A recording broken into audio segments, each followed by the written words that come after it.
The Great Depression was one of the worst economic catastrophes in the American history and a major disaster of the modern era. If you're not familiar with the Great Depression, that might be an opportunity to be like, oh, okay, well, what's that? So I'll highlight it. And then a catastrophe, economic catastrophe. My context here for this word, and I'm going to go ahead and annotate it, is that it was something really bad. And worst is my context clue for that.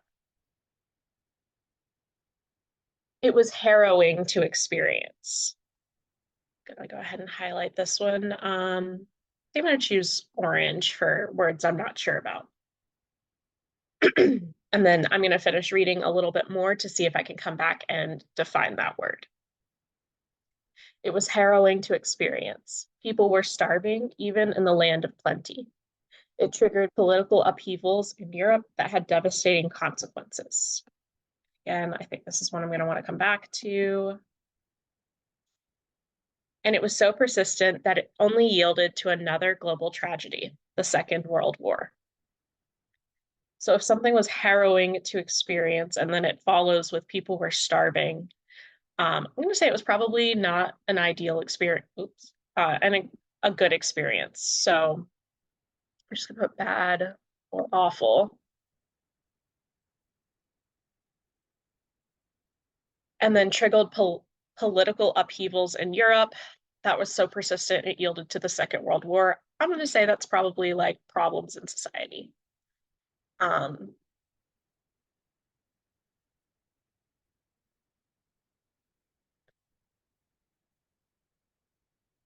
So it's just given me an introduction to the Great Depression and pretty much just told me that it was bad. That's pretty much what I've gotten from this so far. So my annotation is going to be, oh my goodness.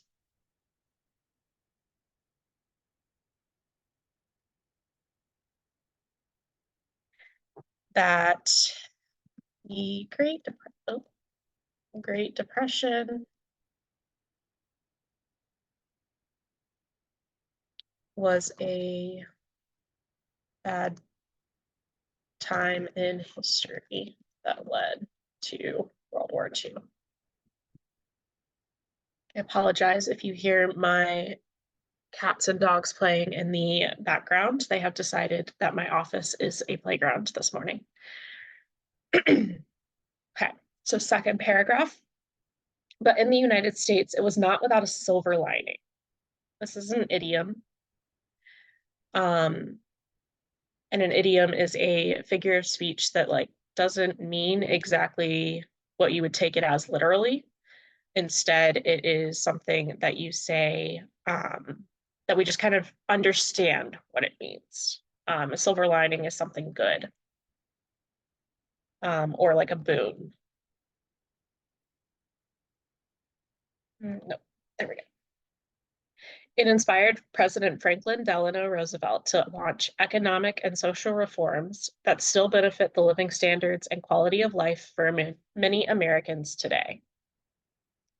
So my summary for this little paragraph is going to be that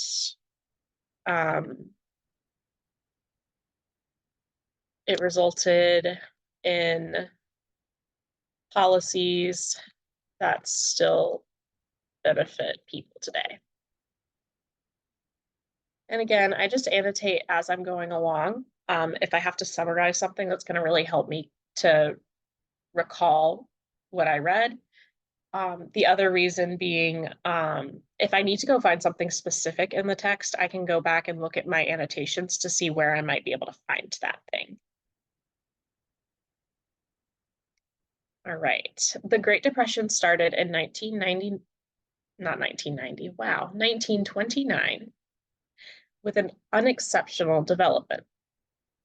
All right, unexceptional. Let's highlight it and then we'll come back and kind of figure out what it means based on the context. American shoppers spent less than usual on consumer goods, which triggered a familiar phenomenon, a recession. Okay, so unexceptional development. It triggered a familiar phenomenon. I'm thinking unexceptional in this context means um, kind of nothing crazy happened. Like it didn't seem anything out of the ordinary.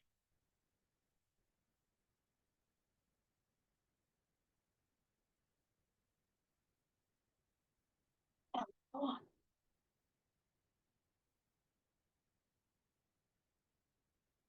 But what happened next was out of the ordinary.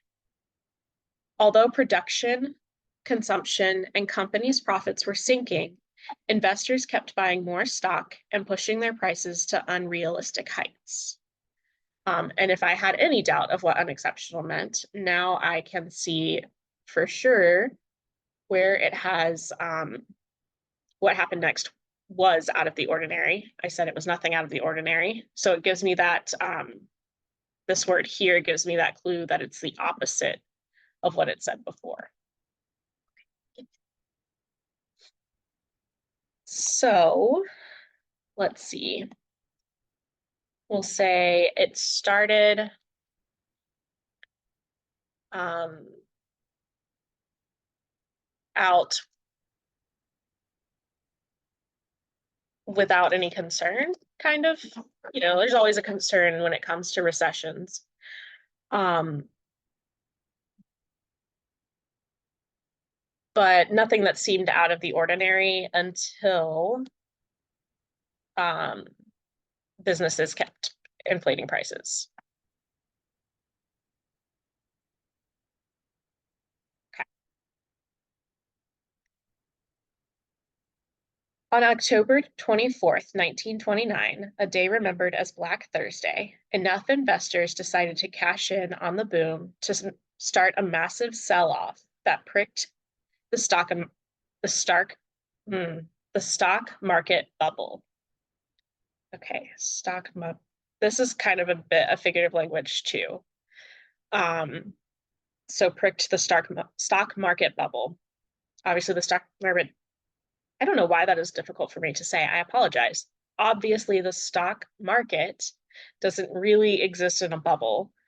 So it's just a figure of speech to say like that's what messed it up.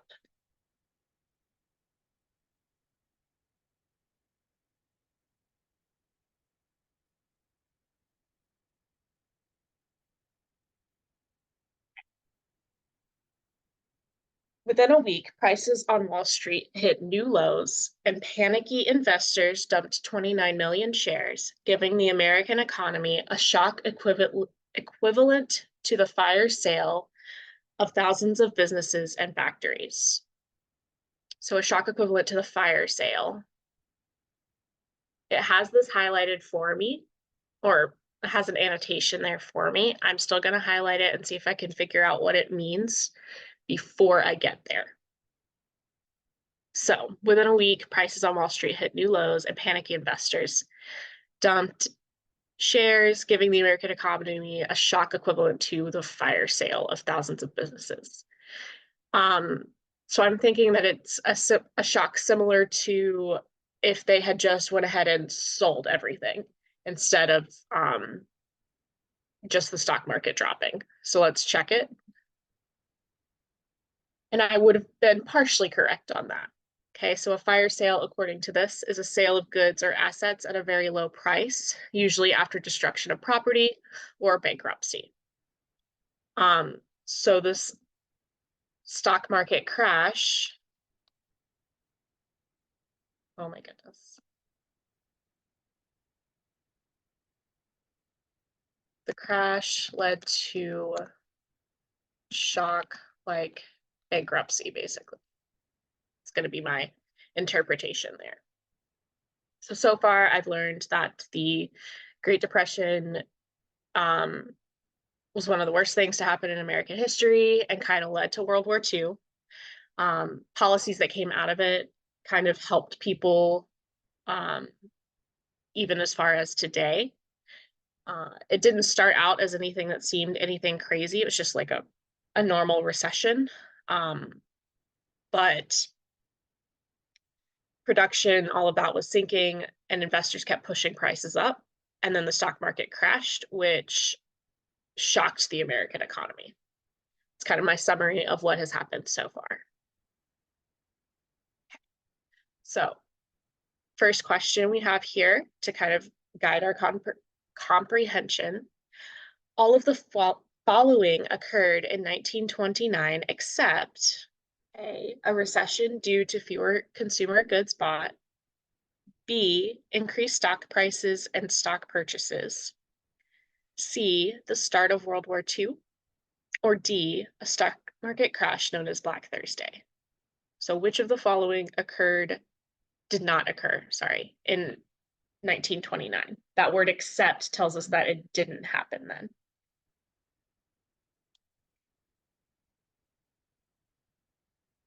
It's the only thing that did not happen in 1929.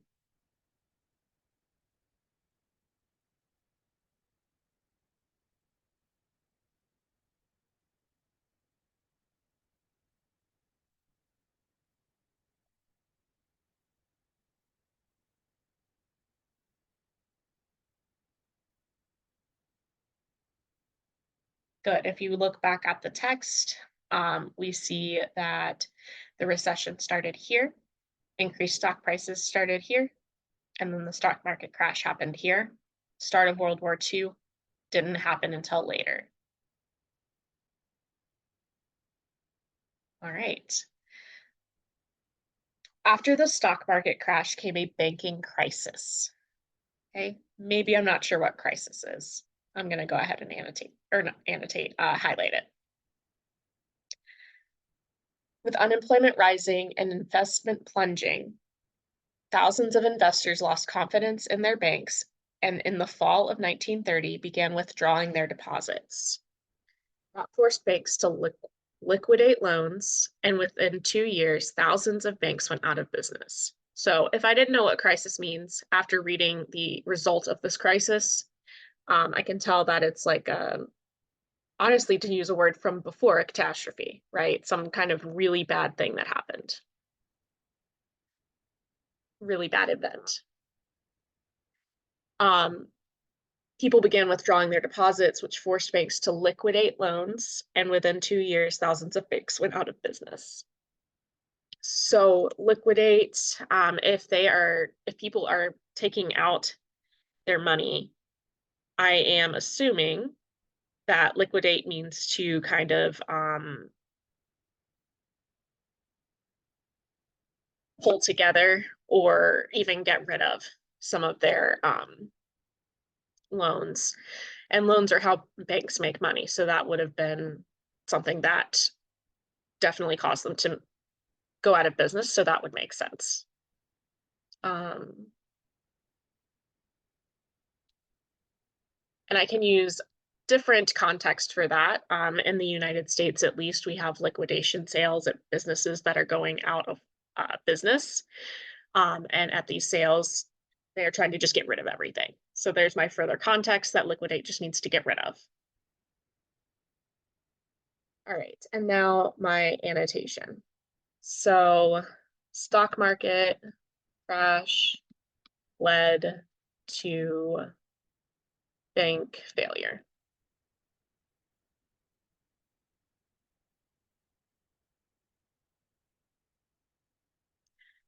As factories closed doors, 1 in 4 Americans lost their jobs. With no bank loans to tie them over, farmers left their crops in the fields, while in towns, people starved. Bread lines, soup kitchens, and homeless college graduates selling apples in the streets became the American scene. Okay, so lots of job loss. Job losses led to less money, less food, and more homeless. So I have a cause and effect relationship here, right? Here's my cause, the factory doors closed, and then my effects are that 1 in 4 Americans lost their jobs, crops were left in the fields, people starved, and we had like homeless people. Um, so it's showing this whole article I'm seeing so far seems to be in a cause and effect kind of structure, with the cause being the Great Depression and the effects being all of things that resulted as from the Great Depression. As housing construction stopped and factories closed their doors, U.S. production of goods and services, the country's gross domestic product, or GDP, was cut in half and foreign trade shrank 70%. In short order, the global impact of America's economic downturn bore out the complaint of millions of Europeans that when America sneezes, we catch pneumonia. Okay. So to me, this little bit here, if it affected Europe after America had problems with it, then that tells me that whatever happens in the US greatly impacts the rest of the world, at least at this point in time.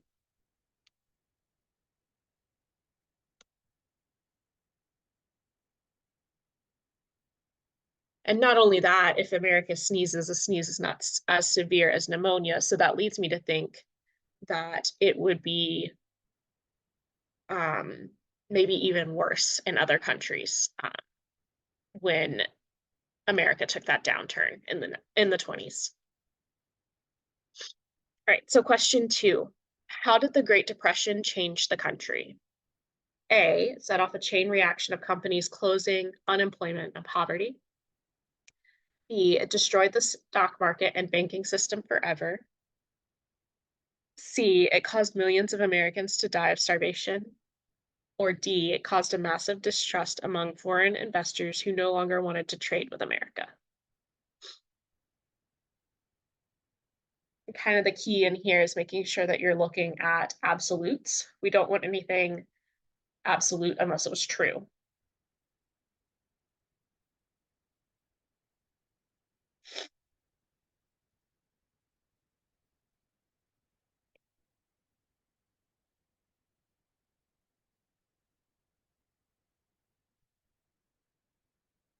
Good.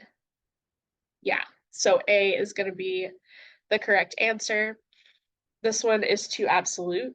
That's what I meant by that. So forever means like that they never recovered, which obviously isn't the case. This is not supported by the text. And this is just maybe kind of conjecture. We're kind of guessing. And again, not something that was supported by the text. So that makes A the best answer choice. All right, so we've had all of this as kind of like an introduction. And now we're moving over to a new section. So the global impact. Headings can help you to determine the main idea, especially in different parts of a text. So that tells me that we're shifting from what happened in America now to shifting to how it impacted the rest of the world as well. The pain caused by the Great Depression was felt as far as Australia, where in 1932, unemployment reached a record high of 29%. Civil unrest became common. Okay, that's maybe a term that not everybody would be familiar with, so I'm going to highlight it. In France, the Depression triggered street riots and strained the nation's social fabric by strengthening both socialists and their far-right opponents. So civil unrest, and then the next sentence talks about riots. I'm going to say that's people being unhappy. So citizens unhappy.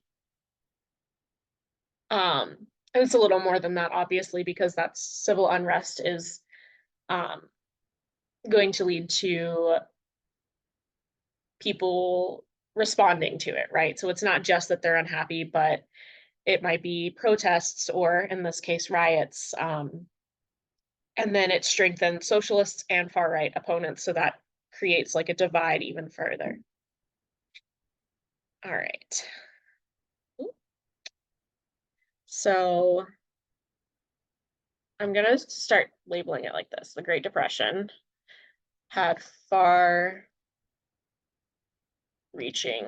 impact. In Great Britain, industrial production collapsed Shipbuilding dropped 90%, and in some towns, unemployment reached 70%. In 1934, a national hunger march of jobless workers turned into several days of street fighting in London, during which 75 people were seriously injured. So it started off as like a probably protest that ended in a more or less like a riot. Great Britain, um, Great Britain. Oh my gosh, my train of thought just left. Um,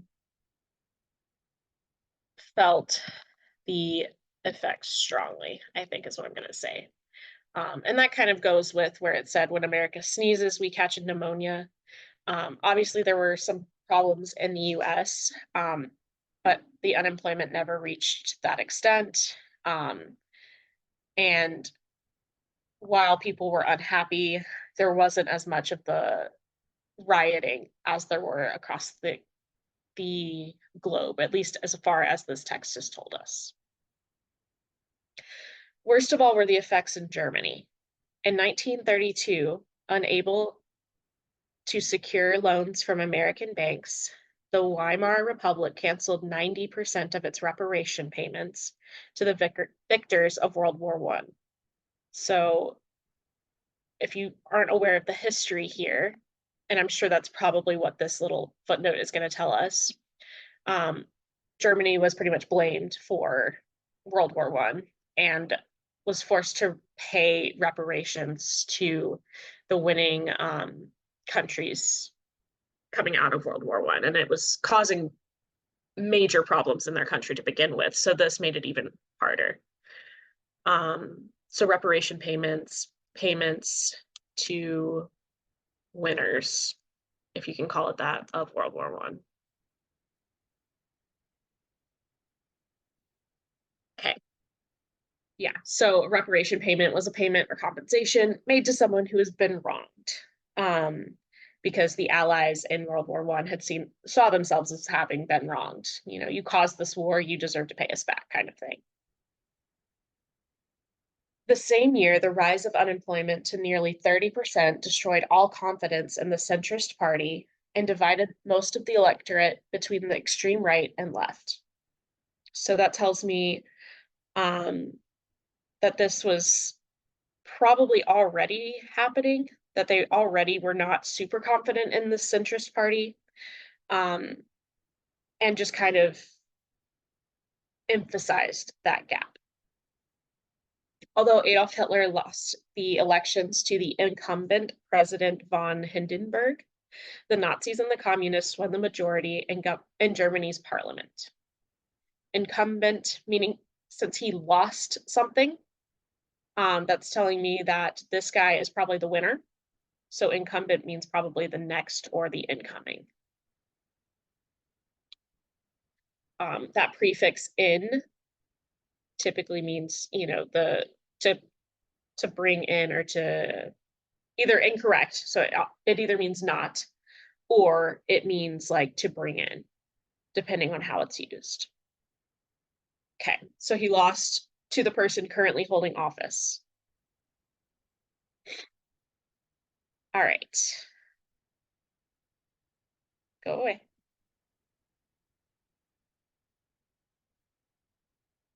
All right. So to summarize this, caused more unrest in Germany and led to support for far right and far left. All right, which statement best describes the international effects of the Great Depression? And I am going to need to, for some reason, this little help button gets in the way. A, the US economic crash forced other countries to face economic crisis and political backlash. B, America's withdrawal from the world economy decreased its cultural influence in other countries. C, America's loss of economic influence led to decreased international influence, as well as countries and other countries shunned the US. Or D, The US Depression increased unemployment to other countries, forcing many to immigrate to America.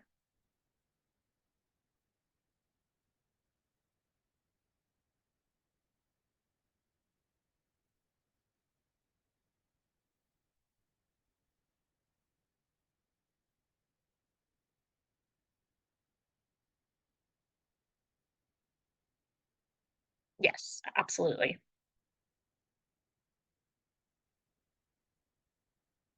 Okay. Um, Again, none of the others are supported by the text, so this is just a comprehension question to make sure that you're understanding what was being said. In the US, the government, oh my goodness, I'm so sorry this morning, my words are not working. In the US, the gathering clouds of global upheaval contradicted the assurances from President Herbert Hoover that the crisis, if left alone, would run its course, just like other recessions in the past. So the gathering clouds of global upheaval. So I'm gonna just annotate that. The problems across the globe arising would be the correct word, arising across the world, contradicted the assurances from President Hoover that the crisis would run its course. So contradicted means to go against. The assurances are the kind of like promises or like, it's going to be okay.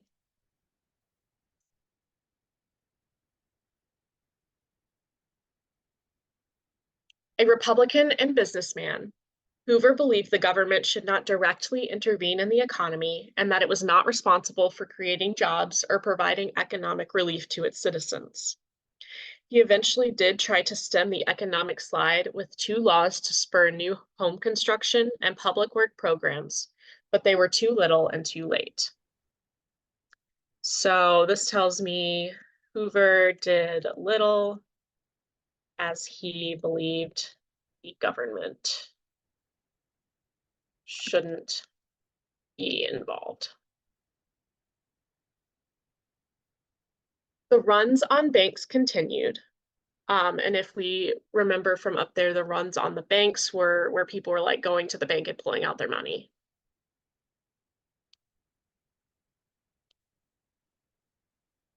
And by the fall of 1932, businesses and families defaulted on a record number of loans. More than 5,000 banks had failed, and the US Treasury didn't have enough cash to pay all government workers. Hundreds of thousands of Americans had lost their homes and lived in tents and shanty towns, derisively called Hoovervilles. Tents and shanty towns, being as it's being likened to tents, I'm going to assume that these are little temporary homes, temporary homes, or like lean-tos.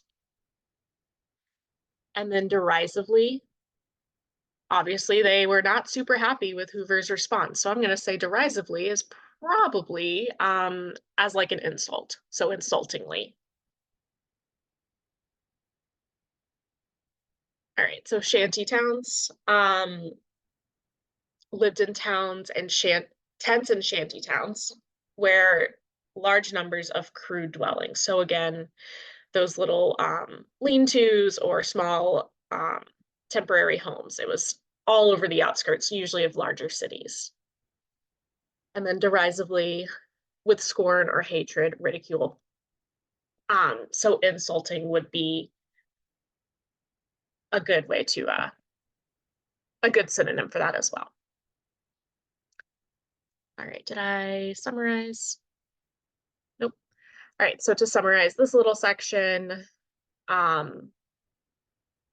banks failed, government workers not paid, and many homeless.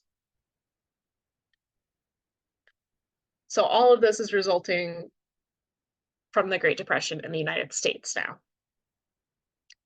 It was the classic setting for political upheaval, and it came, just like in Europe, in 1932.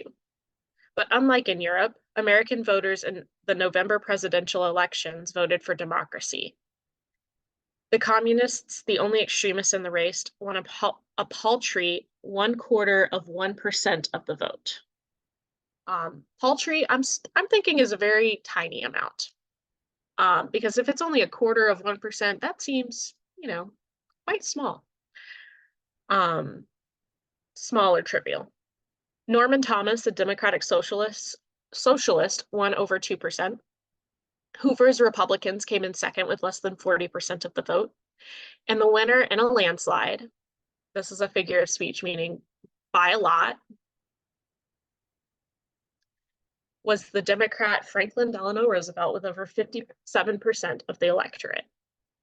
So they are contrasting the response in the US. There were problems in the US, absolutely. But when it came time to deal with them, they voted. They showed their not upset. There's a word I'm looking for. I'm sorry. They showed their dislike through the political system here. So Americans voted for the Democrat when elections came around to try to fix the problems. Okay, so question 4. Why did Hoover's party lose support in the 1932 election? A, because people blamed Hoover for directly causing the Great Depression. B, because Hoover's political party was unaware of how to lessen the Great Depression. C, because Hoover's administration did not intervene enough to stop the Depression. Or D, because Hoover allowed leaders like Hitler to rise to power in Europe.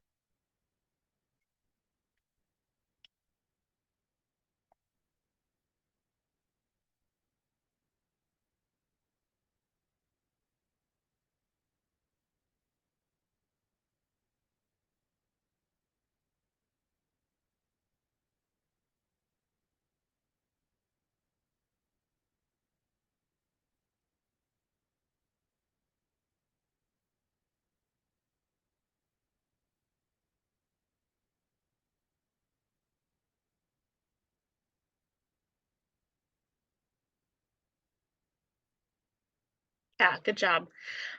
C is correct. It's one of those cases where it's important to read all the answer choices because if you weren't careful, A could have seemed like an okay choice because they definitely did blame him. However, the phrase here that shows us it's not right is the directly causing it. They didn't necessarily blame him for causing it, they just blamed him for not doing things about it. So that's kind of where that difference would be best pointed out. All right, FDR's reforms. Roosevelt, or FDR as he became known, was one of the towering statesmen and political leaders of the 20th century. Born in New York to a wealthy patrician family, he attended Harvard and rose rapidly in Democratic politics until the age of 29, when he came down with polio that left him paralyzed from the waist down. Born to a wealthy patrician family. I'm going to go ahead and say I'm actually not sure what a patrician family is. I have heard the word used before. But I'm not 100% sure what it means. I am going to stop for just a second. I noticed your question, Shauna, of why it couldn't be B. And that's a great question. So it could not be B because Hoover's political party was unaware of how to lessen it. It wasn't that they were unaware. If we look back at the text, it said that he just believed that they should not be doing these things. It was not responsible for doing the things that could lessen the impact of it. So they knew what could do it technically. They weren't ignorant of what it could be. They just chose not to do it. Yeah, of course. It's a good question. So moving back down to patrician, once I know what it means, thank you. Once I know what it means, I'm going to look at the context and see if I can figure out where I would have had context to figure it out a bit better. a term referring to an aristocratic or upper class. So I guess wealthy would have been my clue there, is that it was somebody upper class. So obviously you don't always have those footnotes, which is why I wanted to see what my context clue would be once I knew what it meant. So you can kind of work backwards that way sometimes, especially when you're practicing. Oh my goodness, I keep forgetting how to click it here. Okay, so born to a wealthy patrician family, he attended Harvard. Okay, and then it came down with polio. Since it's something that he came down with and then it had lasting impacts on him, I'm thinking it's probably some kind of illness. And it is, in fact, an illness, and it gives me some more detail here that it is an infectious disease that can cause paralysis. The vaccine was developed in 1955, which has made it almost disappear from the world today. But this was prior to 1955, so sadly, he did not have access to that. All right, so wealthy, from a good background, Harvard educated, and rapidly rose in esteem, I would say. Esteem being like his standing and how well people look up to him. Polio, paralyzed when he was 29. I kind of summarized this in more than one sentence this time because it was a short paragraph, but it gave me a lot of different information. And being as FDR is the one who is kind of credited with helping to pull the US and as consequently the world out of the Great Depression, I figure it's probably important for me to know this information about him. All right, so he had polio, paralyzed him. He refused to let the setback crush him. With indomitable optimism and willpower, he fought the disease, returned to politics, and was elected governor of the state of New York.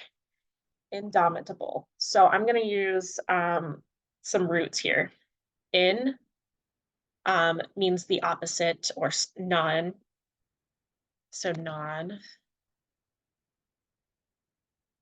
So it's kind of like if you think incorrect, not correct, or whatever. So it means not. Dom. Think of like the word dominant. Dominant meaning like on top or like the most powerful. Dom, it means kind of like kind of like top. I'm not sure that that's the best word for it, but that's the one that's coming to my mind right now. I guess I've not had enough coffee for my brain to think any further than that. Indomitable. A bull typically provides us a clue that it's an adjective, so it's describing something. It's describing his optimism and willpower, being as he refused to let it stop him. I'm thinking that he was unable to be stopped, kind of, or like it was unstopping. He is on top, he's staying there, kind of idea. Impossible to subdue or defeat, kind of a similar idea, right? So, indomitable, optimism, and willpower. He fought the disease, returned to politics, and was elected the governor of the state of New York. In March 1933, he was sworn in as the 32nd President of the United States and was ready to lead. Bareheaded and unsmiling, he focused his inaugural address on the parlous situation of the country and pledged to restore it to health. I see parlous here. I'm going to use bareheaded and unsmiling. So that tells me he was really serious. The parlous situation and pledged to restore it to health. I'm thinking parlous is going to mean like unwell or sick. if we're restoring it to health, if we're kind of going with that almost like a metaphor of like it having an illness.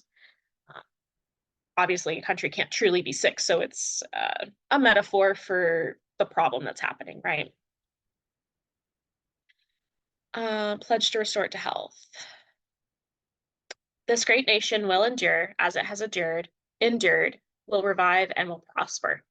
FDR assured the crowd below the Capitol, adding, "So first of all, let me assert my firm belief that the only thing we have to fear is fear itself. We must act and act quickly."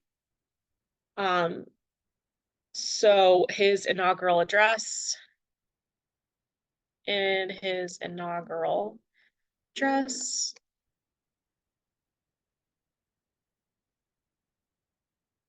he pledges to do something about it. It's pretty much what that comes down to. An inaugural is like when they're being sworn in as president or leader. And that's what he did throughout his 12 years in office. As the leader of the Democratic Party, he built a coalition of labor unions, big city machines, white ethnics, African Americans, and rural white Southerners. So a coalition, and then it goes on to list a bunch of these things. So I'm going to say a coalition is probably like a big group, a cooperative group. Um, White ethnics are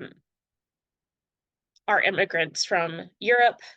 That's kind of the uh, so not only was he looking at like people who were already in the US, but also people who had immigrated to the US during this time and before. He used this powerful electoral force to push through Congress a far-reaching program called the New Deal. It launched bold measures to promote economic reform and recovery, and it enacted unprecedented laws to protect ordinary citizens. Enacted means to put in place or to start.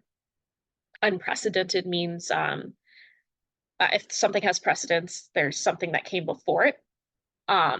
Unprecedented means it didn't have something coming before it that so these laws were new and didn't really have any bearing in things that had been put in place before.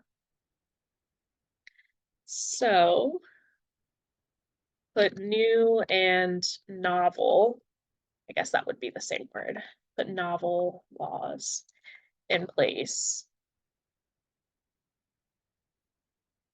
to lessen impact of the Depression. For example, the Social Security Act created a safety net for victims of old age poverty and unemployment. The Federal Deposit Insurance protected savers from losing their money in a bank crash.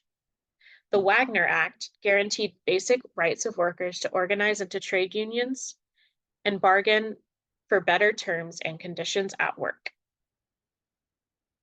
So he put into place just a whole bunch of stuff to help people who were people out of work, help people not lose money due to bank crash, and guarantee access to unions.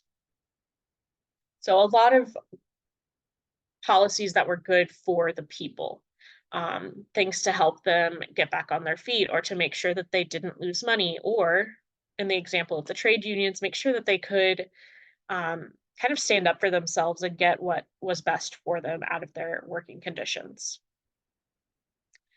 FDR took long strides to bring Americans out of the Hoovervilles and put them back to work. The Work Progress Administration, the WPA, the largest and most ambitious New Deal agency, gave jobs to millions of unskilled men. They built massive projects, including the gigantic Tennessee Valley Authority, the TVA, and thousands of public buildings and roads. Almost every American community got a new park, bridge, or school constructed by the WPA. Put unskilled men to work on community improvements. At least that's my impression. Getting new schools, getting new parks, things like that seems like it's doing things not only to help get people to work, but also to improve the communities that they're living in. Another stellar success was the Civilian Conservation Corps that provided 3 million young men with shelter, clothing, food, and a wage of $30, 25 of which they had to send to their parents, for working in national parks and on other conservation projects. An imaginative federal project number 1 employed hundreds of jobless musicians, artists, writers, actors, and directors in large arts, dramas, media, and literacy projects. So even helped young men get on their feet and what's the word I'm looking for? Artists of all kinds. All right.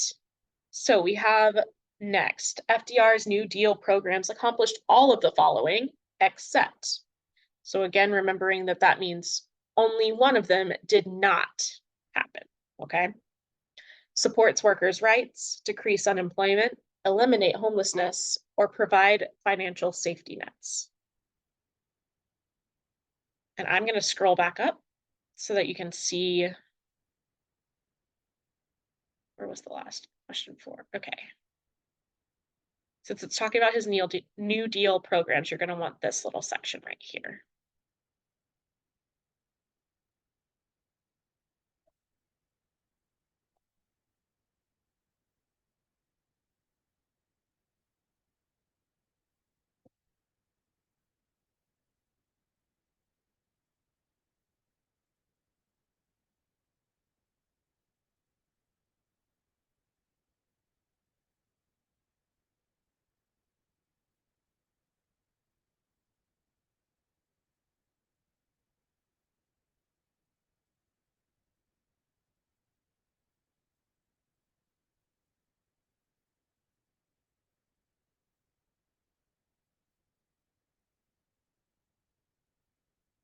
Okay.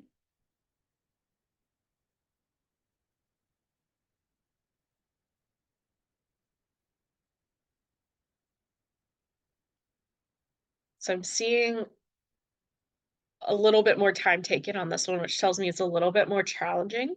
So let's just go through and see if we can find something to support each of the answers in the text. That would be the most appropriate way to address this one. So to support workers' rights, I remember saying something about the unions. Where are those? So here is the A. So we know it's not A. Decrease unemployment. Let's see. This created a safety net for unemployment, protected people from losing their money. Hoover bills and back to work. So I'm going to say like the fact that he gave jobs to millions of people probably takes out B. It doesn't directly say that he got rid of or decreased unemployment, but that's an inference we can make based on that information. Eliminate homelessness. He took long strides to get them out of Hoovervilles and back to work, and gave them shelter and clothing. It doesn't say that you eliminated homelessness. You might be able to make that inference, but let's just check and see if we have that financial safety net first. Financial safety net literally says safety net for victims of old age, poverty, and unemployment. So I'm going to say that C is probably going to be our best choice. And that is because, like I said, it's the only one that isn't directly stated in the text. It may have helped people get out of some of those homeless situations, but the policies didn't necessarily get rid of homelessness altogether.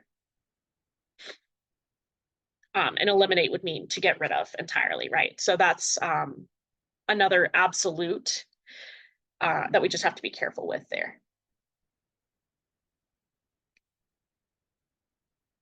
All right, last little section of this one.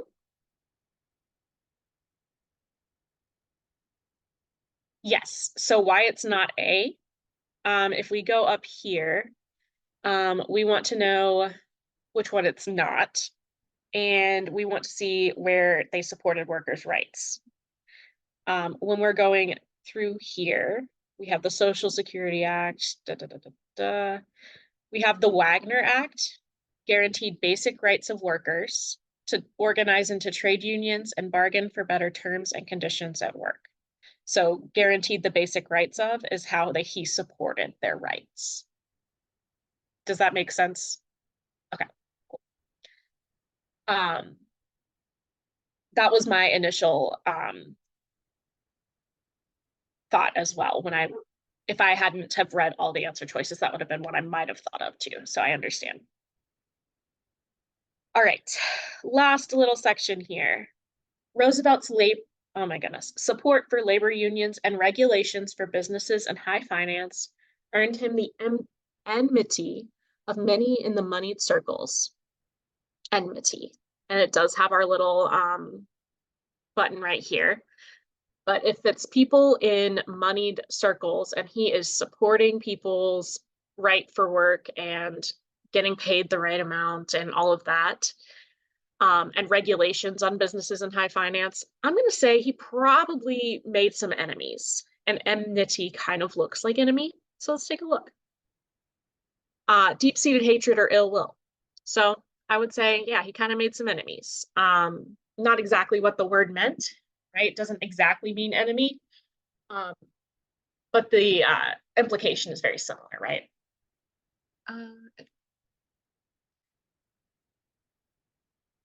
All right, but in FDR, An Intimate History, biographer Nathan Miller describes the president as unaffected by these critics.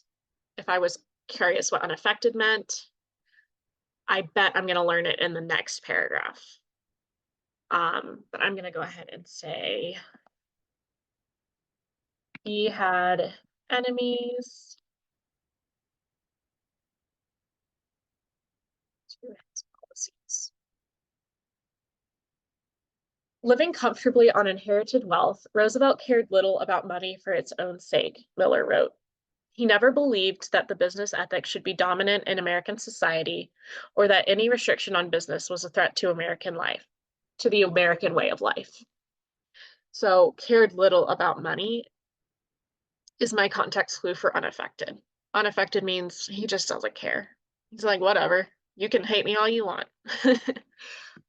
Doesn't change the fact that I don't think this is really going to impact the normal American, everyday American, basically was his way of thinking. So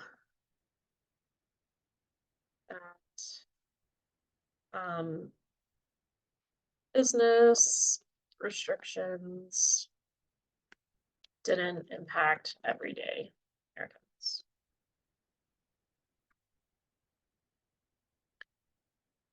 But some of the New Deal policies were rejected by the conservative US Supreme Court, and Roosevelt, trying to remove his block to the legislative reforms, made the biggest political error of his career. In 1937, he proposed to increase the size of the court by adding six new justices for every Supreme Court member older than 70 and a half years. Okay. So proposing an increase to the Supreme Court based on number of members over a certain age.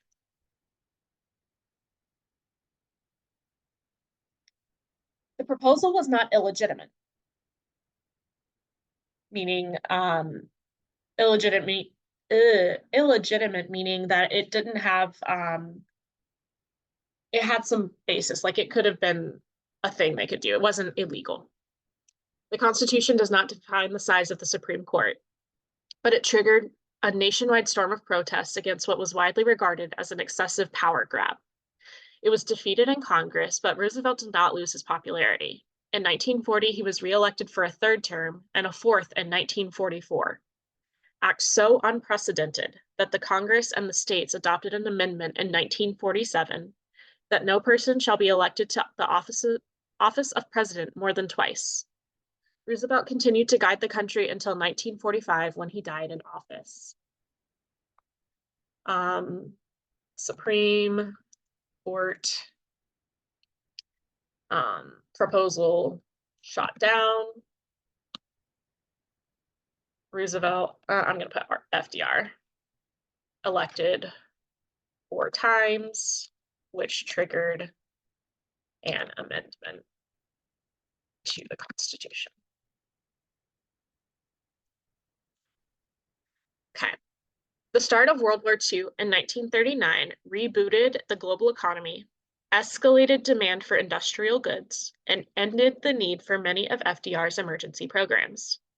But his key innovations are still important parts of our lives. The Social Security and other New Deal laws, the TVA, and thousands of other public works still serve us. They continue to fulfill FDR's assurance that our nation will revive and will prosper. So World War II restarted the economy, but FDR's policies lived past that. All right, last of the guiding questions, and then we'll have more text-based questions in a moment. How does the text characterize FDR's legacy? So characterize is like, how does it talk about it, or what kind of explanation does it give it? So A, he was thoughtful but timid man who made many mistakes as president. He was a creative, though not faultless leader who saved the country from destruction. He was a fraud who duped the American public into completely changing the country.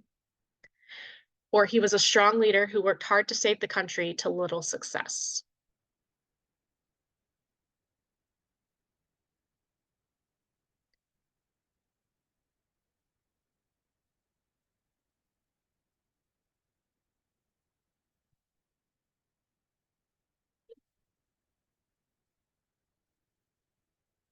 Good. Yep, so B is definitely the correct choice here. He was creative, though not faultless leader who saved the country from destruction. Thoughtful but timid man who made many mistakes. They mentioned one mistake in particular being the Supreme Court, so that's not true. A fraud who duped the American public. No, the American public welcomely voted him in not only once, but 4 times. And strong leader who worked to save the country to little success. The little success part is the part that makes that one wrong. All right, so now we have our more complex questions, which is partly why I sent a copy of the text in the chat at the beginning.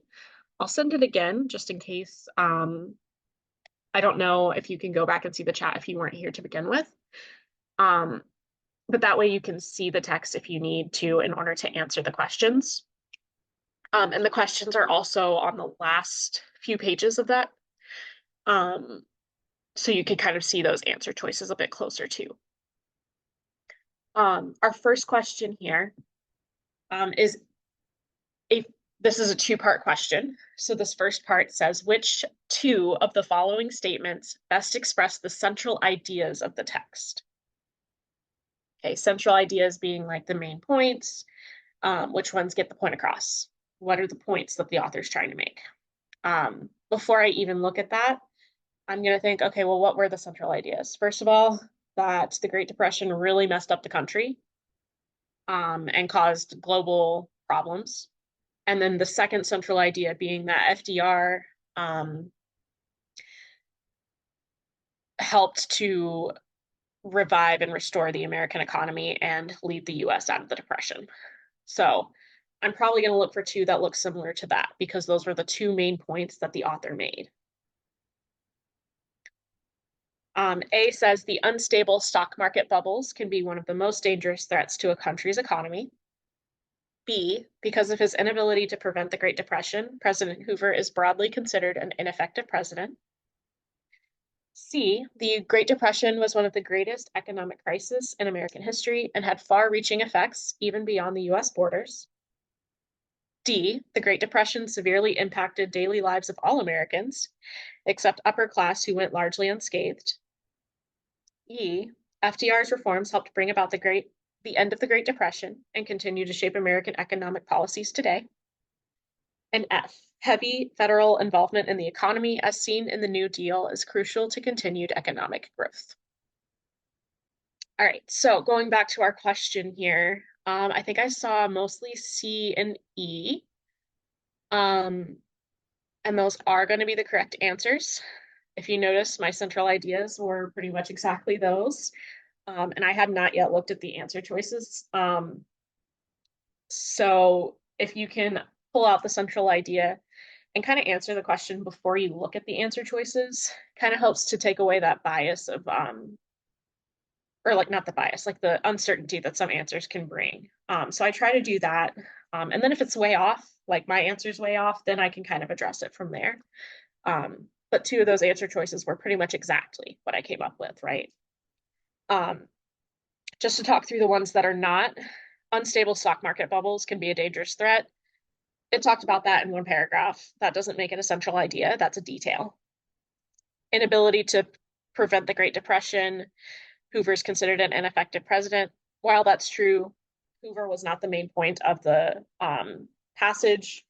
The main point was more to show his failure in order to make FDR's success look better. C, I mean, the title of the text was The Great Depression. So that kind of gives part of that away. And then we have this first paragraph kind of introduces us to that central idea, right? The second one isn't or this fourth one isn't even accurate exactly, because the upper class definitely did not come out of it unscathed. They were the ones that were running the businesses and that were involved in the stock market and everything. So they also lost a lot of money. It wasn't necessarily as devastating on them, but I wouldn't say they went on largely unscathed. FDR's reforms helped bring an end to the Great Depression, but also and also those policies continue to help the US today. And then heavy federal involvement in the economy, as seen in the New Deal, is crucial to continued economic growth. That is a claim. That is not a central idea. And that's a claim because it's something that can be argued with, and it would need facts and things to verify it and back it up. And it's something that can be proven wrong, right? So that makes it a claim versus a central idea. It's also not the main point of this text anyway. All right, so we had two central ideas, so we need two quotes to support those. So it asks, which of the two following quotes best support the answer to part A? And if you are looking at that PDF copy of the text, that might be helpful so that you could see what the two answers to A were. I find it helpful to be able to look back at and make sure that they verify, but I'll let you take a look at that. Yeah, kitty cat. All right. And I'm going to go ahead and read those answer choices out to you guys too. A, people were starving even in the land of plenty. It triggered political upheavals in Europe that had devastating consequences. The land of plenty is the US. That's kind of what it was known as, especially at that time. B, on October 24th, 1929, enough investors decided to cash in on the boom to start a massive sell-off that pricked the stock market bubble. C, the gathering clouds of global upheaval contradicted the assurances from President Herbert Hoover that the crisis, if left alone, would run its course. D, the New Deal launched bold measures to promote economic reform and recovery, and it enacted unprecedented laws to protect ordinary citizens. E, Roosevelt's support for labor unions and regulations for businesses and high finance earned him the enmity of many moneyed circles. Or F, living comfortably on inherited wealth, Roosevelt cared little about money for its own sake, Miller wrote. And then remember that our central ideas were, one was having to do with the Great Depression and the fact that it impacted the US as well as the globe. and the other was that FDR's policies had far-reaching impacts to bring about the end of the Great Depression, but also extend into the future. Okay, say C and D, A and D, A and E. I'm gonna give about another minute and then we'll talk through the answer choices and see what we think. Okay. I'm thinking from how few responses we got this time that this one's a little bit more tricky for us. So I'll definitely go in. Oh, of course, yeah. I'll definitely go in and explain it a bit. Try to explain it the best I can in detail. And I'm going to go ahead and use my Zoom feature here to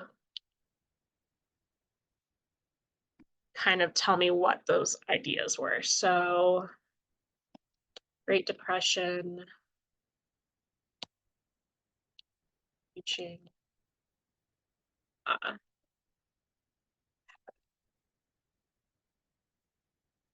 a global event.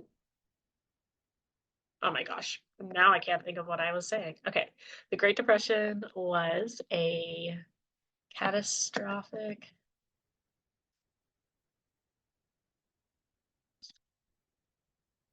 event for the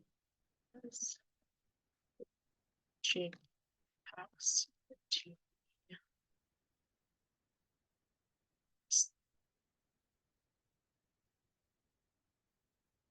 and then FDR helped bring the US out of the Depression. His policies had long-lasting impacts. Okay, so to kind of summarize what our two central ideas were, because I find it helpful to be able to see that side by side with the text evidence that you're trying to find, right? And so what I will do, oh, I want it to stay. Oh, I wish it would have stayed with the background. Okay, let me see if I can make it have a background again. No? Okay, anyway. I want that there so that when I go to look through it, I can kind of compare where it's at in the text as well. So with our first answer choice there, people were starving even in the land of plenty. It triggered political upheavals in Europe that had devastating consequences. And that was in paragraph 1. Being as paragraph 1 is one of the places where I get the central idea from, I'm going to say that that one is probably a good place to start anyway. And so I'm going to look at where it's at in the context. Can you? I don't want to annotate it. Thank you. I'm going to look here. So one of the worst economic catastrophes, harrowing to experience. People were starving even in the land of the plenty, and in Europe it had devastating consequences. That kind of goes with both of these things, right? It was a catastrophic event for the US. People were starving in the land of plenty and had far-reaching impacts across the globe, triggered political upheavals in Europe. Okay, so I am thinking A is probably a solid choice, so I'm not going to rule that one out yet. B is in paragraph 4. So on October 24th, enough investors decided to cash in on the boom to start a massive sell-off that pricked the stock market bubble. That doesn't give me any information about the Great Depression. It doesn't give me any information about FDR. I'm going to go ahead and say B's not it. We're going to knock it out. C, the gathering clouds of global upheaval contradicted the assurances from President Herbert Hoover that the crisis, if left alone, would run its course. Again, that doesn't really share anything with me about the Great Depression itself. and that it was wide-reaching. That kind of just talks about the US impacts, and that the president at the time thought it would be fine. Everything's gonna be okay. It also is talking about Hoover, not FDR. So I can safely say that's probably also not a solid answer choice. D, let's see, starts with the New Deal. He used this powerful electoral force to push through Congress a far-reaching power called the New Deal. Oh, sorry, program called the New Deal. It launched bold measures to promote economic reform and recovery and enacted unprecedented laws to protect ordinary citizens. That definitely is talking about FDR's impact on getting the people out of the Great Depression at the time. Doesn't necessarily mention the long-lasting impacts, but it does call it a far-reaching program. So I can assume that it went across the US, and I can maybe even infer that it's referring to the impact it has throughout history as well. So D seems pretty reasonable. E, Roosevelt's support for labor unions and regulations caused enmity in many moneyed circles. That doesn't talk about the Great Depression being catastrophic. It doesn't talk about FDR's policies. And then F is just talking about Roosevelt's history and how he believes business should not be the dominant bit in American society. So again, that's not talking about his policies. It's not talking about the Great Depression. So that leaves us with A and D. Those were our two best choices.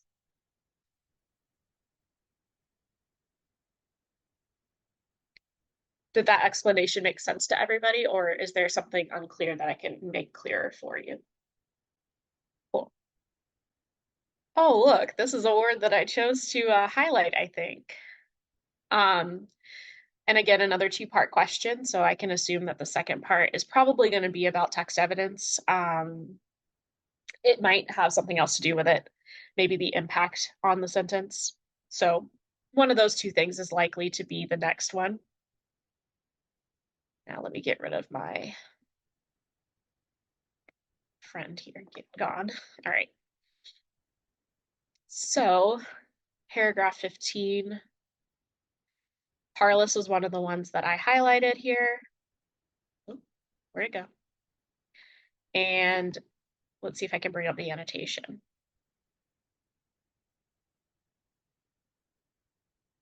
Oh, I said unwell or sick. So we could see if any of those match it. I could have been incorrect in that, so we can always kind of match it to that, right? I'm going to read it in the context of the paragraph again.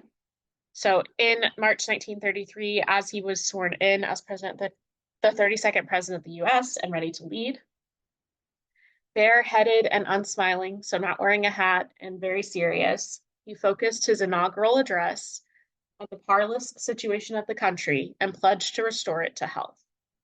At this point, the situation in the country is not good, right?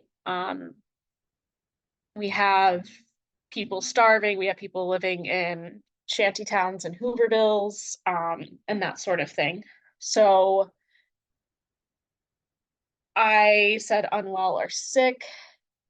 Let's see, anxious doesn't really go with the situation. Panicked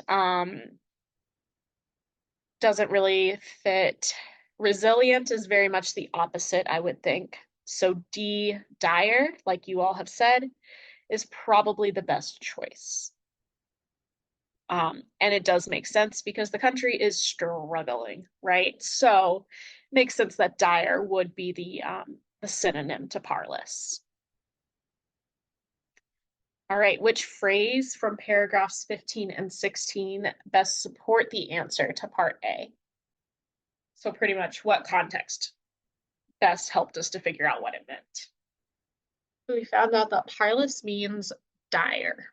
And dire means like really bad, almost to the point of like something needs to be done ASAP kind of thing, right? So bareheaded and unsmiling just tells me that he was serious. Um, dire can mean serious, but not in that same way. Serious in the way that he's acting versus like a serious problem are two different ways of using that word. Um, restore it to health. That was what I originally used to help me determine the meaning. So that could be potentially true.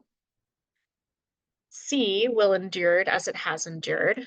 That doesn't really seem helpful. If the answer had been resilient, like on the last one of the last answer choices, then that would have fit, but it's not resilient. So that's not what we're looking for. And to fear is fear itself.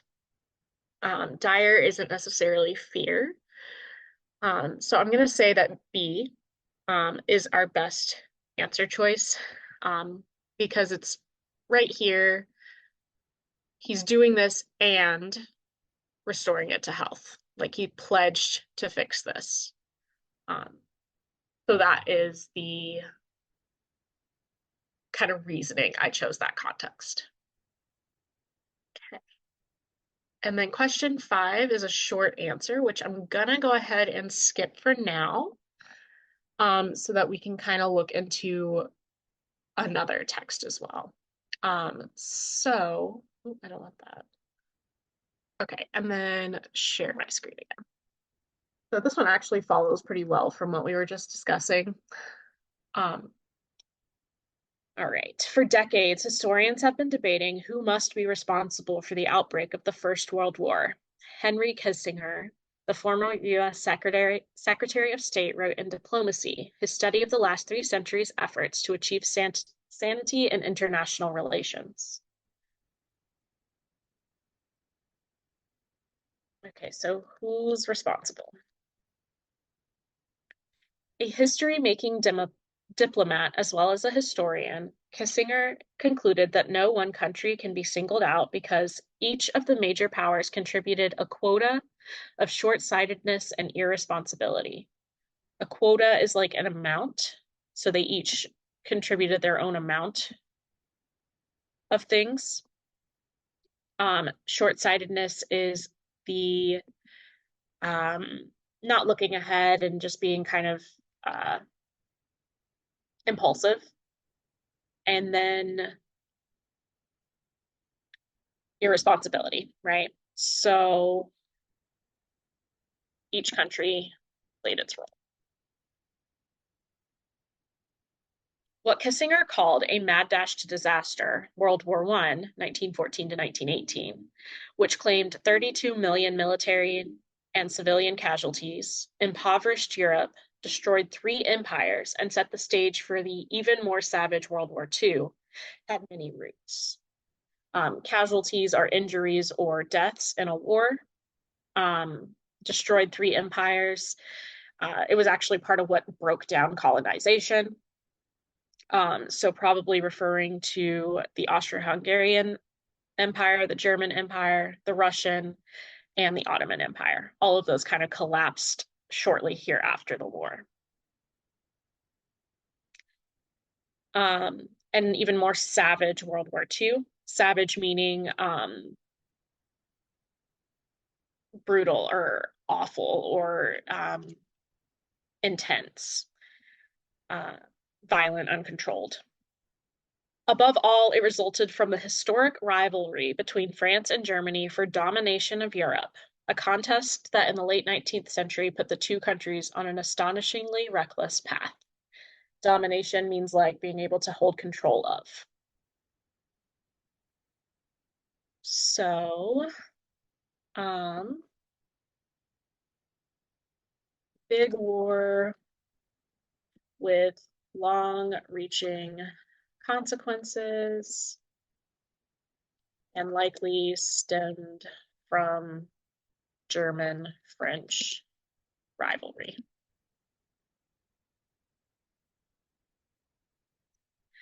Faced by the fast-growing German Empire of Kaiser Wilhelm II, France in 1894 entered into a highly hazardous treaty with the rapidly decaying Russian Empire of Tsar Nicholas II. So Kaiser Wilhelm II was the last German emperor and king of Prussia. They entered into a highly hazardous treaty, meaning that it was very dangerous. This treaty being the Franco-Russian Alliance of 1894.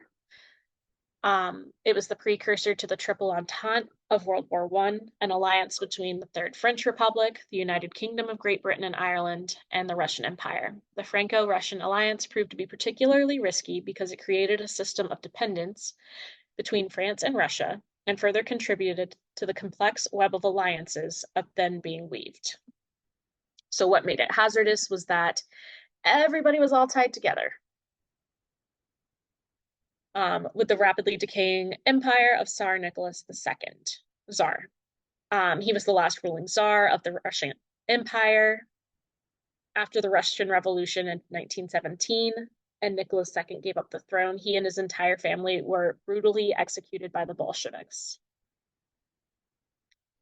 Desperate for allies, both countries agreed to mobilize their armies should any member of the so-called Triple Alliance of Germany, Austria, and Italy do likewise for whatever reason.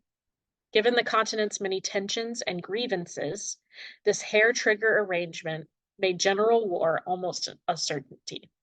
So hair-trigger meaning like it could be triggered by the smallest thing. Which obviously we could see why that would be a problem, right? So, treaty that made alliances, treaty that made an alliance that required going to war if someone else did. Okay, so the first guiding question, what or whom does Kissinger blame for the outbreak of World War I? What or whom does Kissinger blame for the outbreak of World War I? The key to answering this question would absolutely be in looking at the second paragraph, where it says each of the major powers contributed a quota of short-sightedness and irresponsibility. So that would make D the correct answer. A was one of the components, B was one of the components, and C was one of the components. So that meant that all of those parties were to blame. That was the idea there.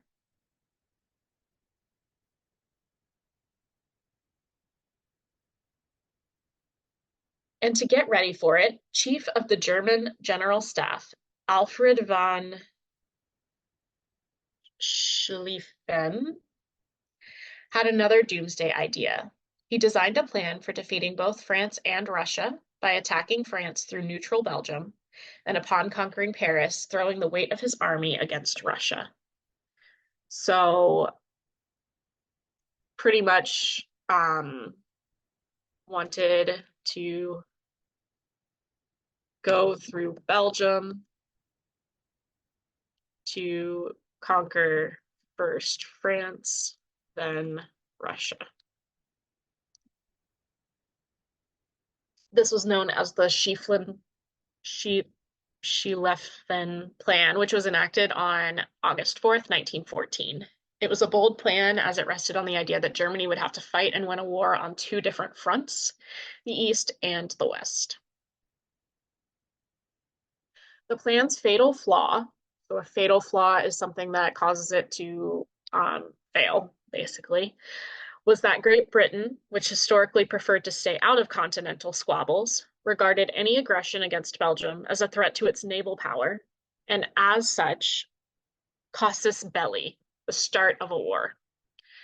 So my presumption is that this is most likely Latin, and probably means cause for war. I took Latin a long time ago, but casus probably means cause. Bell, B-E-L-L, is the word for war in Latin. Or belli, I guess, would be the war. So cause for war, which would start the war. So Austria-Hungary responded to the death of Archduke Ferdinand by trying and executing the Serbian assassin, mourning the loss of the beloved heir, attempting to provoke war with Russia, or issuing unreasonable demands to Serbia. How did they respond to the death of the Archduke? All right, I'm seeing A, I'm seeing D, D. Good. Yeah, D is the, well, it is not A because they didn't do anything to the Serbian assassin. They blamed the assassination on Serbia, but they didn't say that they did anything to the assassin themselves. So I hope that makes sense why it's not A. Obviously, they were probably mourning the loss, but instead of just, oh no, he's dead, they were like, we demand reparations here. And Russia wasn't who they were trying to go to war with, so that's not true. Okay, read one more little section. We'll kind of summarize, and then we'll shift towards ending this session, okay?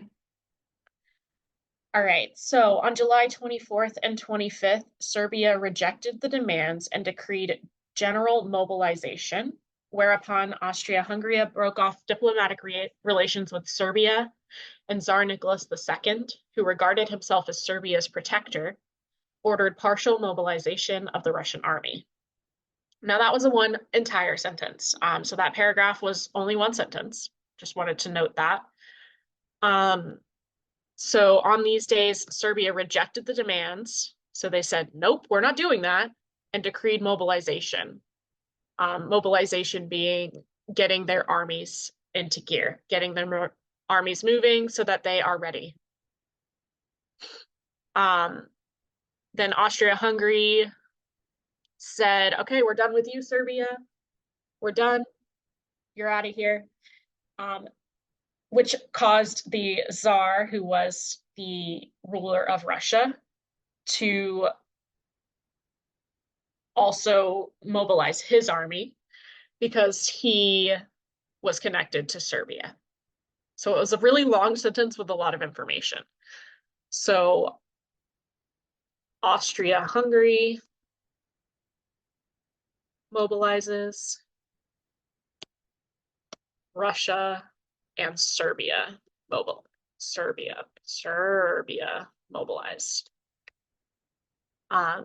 So that's an example of just a really compound and complex sentence there. On July 26th, so a day later, Austria-Hungary also mobilized. Oh, Serbia mobilizes. That was it. So I misread that.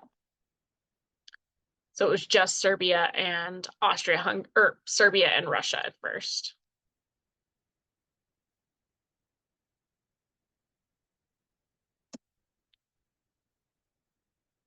On the next day, Austria-Hungary also mobilized, and on July 28th, it declared war on Serbia. On July 30th, Kaiser Wilhelm II declared a state of danger of war. So they didn't declare war, but they're like, it can come, it's happening, and gave Russia an ultimatum to provide an assurance that it would not support Serbia. An ultimatum is you do this or else, right? So it's you have to do something, a demand that results in retaliation if it's not met. So if we remember correctly, Kaiser Wilhelm II was Germany's person. So Germany gives Russia an ultimatum to not support Serbia. When the Tsar, who was Kaiser Wilhelm's second cousin, refused to comply, Germany fired off another ultimatum, this time to France, demanding its commitment to remain neutral. So Germany was really trying to be like, don't do all of this, stop it. Russia refused. Germany asks France to remain neutral. When the Paris government did not respond, Germany on August 1st mobilized, declared war on Russia, and began implementing the von Schleifelen's plan for fighting on two fronts. So that was the one where they went through Belgium and tried to take both Paris and Russia. On August 2nd, Germany attacked Luxembourg. On August 3rd, it declared war on France. And on August 4th, it declared war on Belgium, which had refused to let the Kaiser's troops Kaiser's troops to cross its borders into France. So very quickly, Germany attacked and declared war on France, Belgium, and Luxembourg. That brought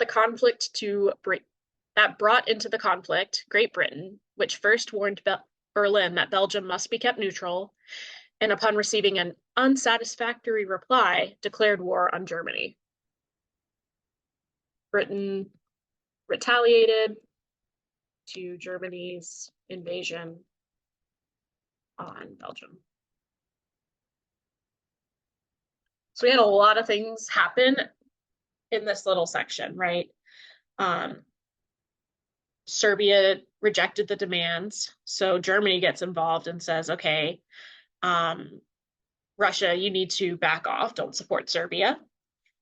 The Tsar says, yeah, okay, no. Germany then says, okay, France, you need to remain neutral. Paris doesn't respond. So Germany declares war on Russia, declares war on France, declares war on Belgium, and attacked Luxembourg.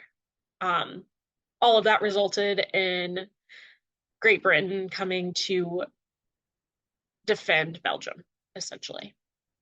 And so our last question that we'll do with these today, how did the war break out so quickly between the European countries mentioned? So we have A, many European countries saw the potential war as a chance to seek revenge for the Archduke's death. B, many countries refused to back down, instead issuing ultimatums and prepping their armies. C, most nations were sick of Great Britain telling them what to do and wanted to fight the British. Or D, many of the nations had kings or emperors who held personal grudges against other rulers. Excellent. Okay,